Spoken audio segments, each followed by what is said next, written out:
Ever wondered how dogs apologize to humans? Most people think they don't, but the truth is they do. They just do it in ways that look nothing like what you'd expect. And that's the problem, because if you miss those moments, or worse, punish them for it, you could be rejecting the only way your dog knows how to say sorry. Let's start with the one signal hiding in plain sight. 1. They avoid eye contact and soften their expression. Have you ever noticed your dog looking a little guilty after doing something wrong? They lower their head, avoid your eyes, maybe give you a soft glance, and then look away. Most people think this means guilt, but what's actually happening is something deeper. When your tone changes or tension rises, your dog feels it instantly. Their stress response kicks in. But instead of reacting, they choose to de-escalate. By softening their eyes, turning their head, making themselves look smaller, they're saying, "I don't want conflict." That's not defiance. That's an apology in their language. 2. They come close slowly, almost hesitating. Have you ever been upset with your dog and then a few seconds later they slowly walk toward you? Not jumping, not excited, just careful. Maybe their tail is low, gently wagging. Maybe they pause halfway, unsure. That hesitation matters because your dog is reading you. They're asking, "Is it safe again?" That slow approach is not random. It's a repair attempt. They're choosing connection, even when they're unsure how you'll respond. 3. They bring you something. A toy, a sock, something random they picked up. And it often happens right after tension. Most people think, oh, they just want to play.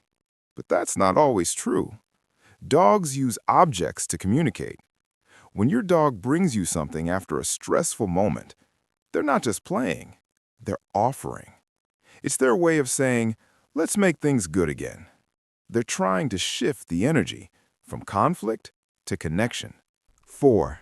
They lick you, your hands, your face, even after you just scolded them. It might feel random, but it's not. Licking is one of the strongest calming signals in dogs. It's something they do as puppies to communicate, to bond, to reduce tension. So when your dog licks you after conflict, they're not ignoring what happened. They're trying to fix it. They're calming themselves and calming you at the same time. 5. They roll onto their side or expose their belly. Have you ever scolded your dog and they immediately flop over, showing their belly, going still, maybe even looking away? Most people think, oh, they want a belly rub.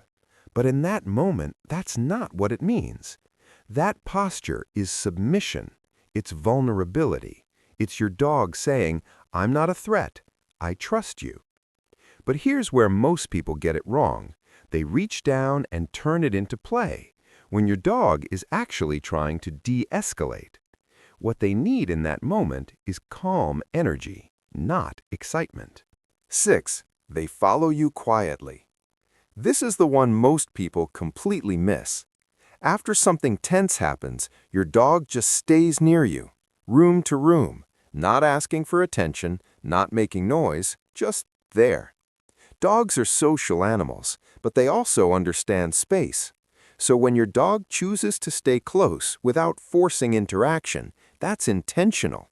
They're saying, I'm still here. I'm not leaving this bond. No words, no big gestures, just presence.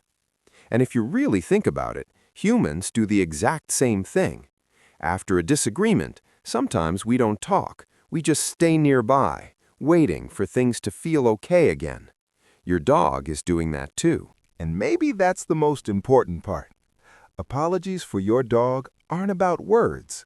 They're about small signals, subtle moments, quiet attempts to reconnect.